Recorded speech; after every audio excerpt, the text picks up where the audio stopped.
So, black women are paying the price for the lack of black sperm donors due to racist and discriminatory requirements? Well, I have 3 words: knock it off. Welcome back to my channel. I am Chloe Feline, and I want to dissect this story, point by woke point.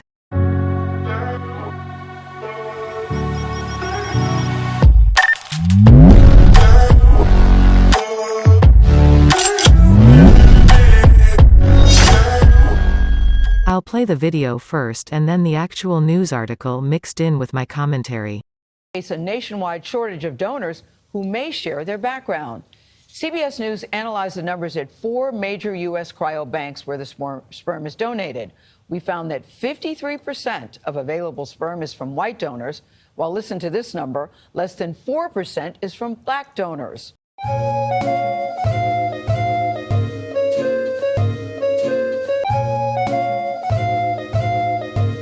Our new CBS News correspondent, that's Chanel Call, is here with more. Chanel, good morning to you and welcome. Welcome to the table. Thanks for the warm welcome. This is a really important story. Yes. And unfortunately, it's a heartbreaking reality for so many women across the country who just want to have a child that reflects their own race and culture. The lack of options forces many of them to choose between having a child that doesn't look like them or not having a baby at all. Jamila Galloway grew up in a family that celebrated being black. Enjoying soul food and having our slang and having our words that we, say that's like just very, very black. When you started this whole process, what did you imagine your child would look like? Me. Like exactly like me. I already thought they were going to just be the mirror image of a young Jamila.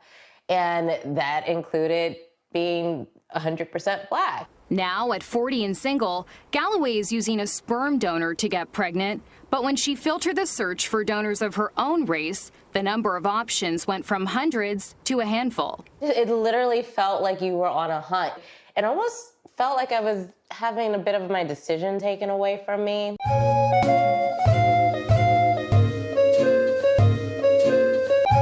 Dr. Tia Jackson Bay, a New York City fertility doctor, says every patient of color at her practice has shared that struggle. I thought people were exaggerating, and it turned out that that's just not true. When you filter by things like race or geographic location or language, country of origin, the numbers go from thousands down to less than 100. According to our analysis of the country's 4 largest cryobanks, less than 4% of available sperm is black. Why are we seeing such low numbers when it comes to racial donors? Historically, donors have been recruited from places where maybe black men are not present. Institutions of higher learning, certain areas, geographic areas in the country. Listen to this. It's also about requirements. Most cryobanks need 3 generations of medical family history, something not all black Americans have access to. The result? Many black women across the country, like Angela Stepancic, eventually give up on finding black donors altogether. It was overwhelming. The drought was overwhelming. Stepancic, who describes herself as half black and half Croatian, welcomed a multiracial baby girl last year with her wife. I'm used to creating relationships and ensuring that relationships are stable despite what difference may be. And so I have no concern about raising my daughter as a beautiful black woman in America. I wonder if there were non-negotiables, if being black was a non-negotiable when you started the process, and at some point you realized it is a concession you must make in order to have a baby. Yes. Yeah, it absolutely was. At the start, you imagine you always want your child to look just like you, right? To be like you or browner, right, for us. And so it was a little bit difficult. But frustration ultimately turned to inspiration for Stepancic. This year, she plans to open the first black-owned cryobank in the country. What do you want to give women and couples who are looking for this? Warmth, safety, options, right? I want to give them access to the same amount of options that every other couple has going through this process. Reproductive Village, which will focus on recruiting black donors, is set to open in D.C. this fall. It will also have drop-off locations in Houston and Atlanta. As for the big four cryobanks, they say that they're aware of this problem, and right now they're working to recruit more diverse donors. Within the last few years, clinics have seen more black women as patients. But unfortunately, they can't say the same for black donors. Well, we are only 13% of the population, and that doesn't account for the percentage that wouldn't qualify, unless you don't have a problem with pookie sperm. The spokesperson in this video is from the rainbow community. Where's the spokesperson from traditional couples that can't conceive naturally? This speaks volumes as to the underlying issue. All I'm saying is, she wouldn't be interested in the building of traditional black families. In 2022, The Washington Post found that fewer than 2% of their sperm supply was from black donors, less than 12 out of 748. Again, the math adds up. Not to mention that the qualified, top-tier black males aren't interested in donating, or are already in a relationship. I have a suggestion, ladies. Why not try to make yourself a valuable package for the kind of men that you want the sperm from? The last thing we need in a community suffering from the ill effects of single-parent homes is more single-parent homes. These disproportionate numbers have led black women to choose donors outside of their race. Or give up on their quest to have a child. Why not have a quest to become a wife? That would resolve the issue, would it not? One would think the lack of supply is due to black men choosing not to donate. However, several factors in the insemination process set black women up for failure. First, the donor applications and criteria could be seen as discriminatory. While the add to cart race for recipients is another hurdle. Wait, so is the lack of black donors discriminatory? You can't force black men to donate. Especially in a time where a large majority of the qualified males are fed up with black women collectively.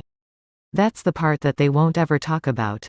The article goes on to read, black women are not the only ones looking for black donors.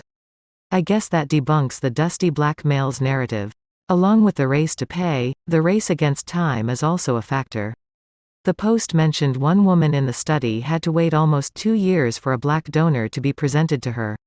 This timetable can be discouraging to recipients who are also dealing with the diminishing health and infertility rates that plague black women between the ages of 35 to 45.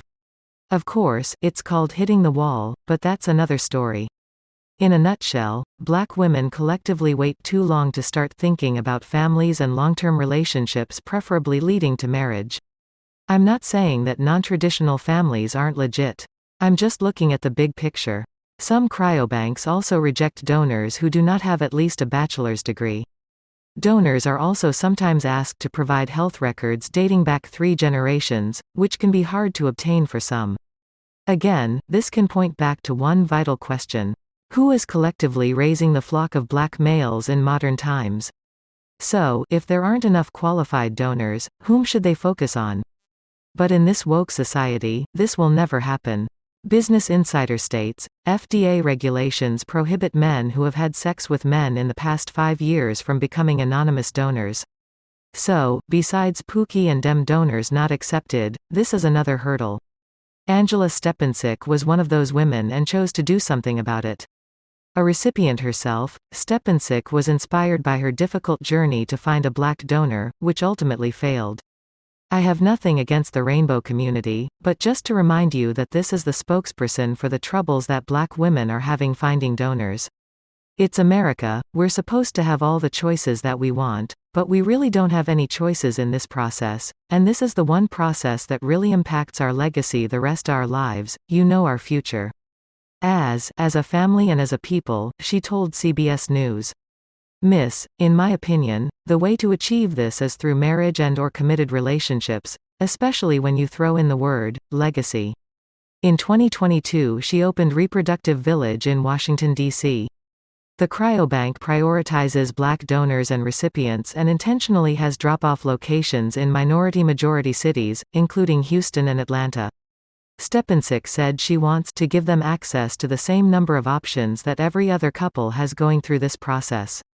Good luck with that. Until the core issues are looked at, opening a drive-through drop-off isn't going to change the fact that black men aren't donating because, from my research, just aren't interested. And as a note, this applies to white men also. They aren't donating at the same numbers as in the past. And white women are having a similar issue. Lastly, the common man, who makes up most the nation's available men, are tired of being told that they aren't good enough, so why would they continue to donate? This seems like a self-inflicted wound. What do you think about this story? Leave your comments below and don't forget to like and subscribe for more content. Thanks for watching and I'll catch you on the next video. Bye for now.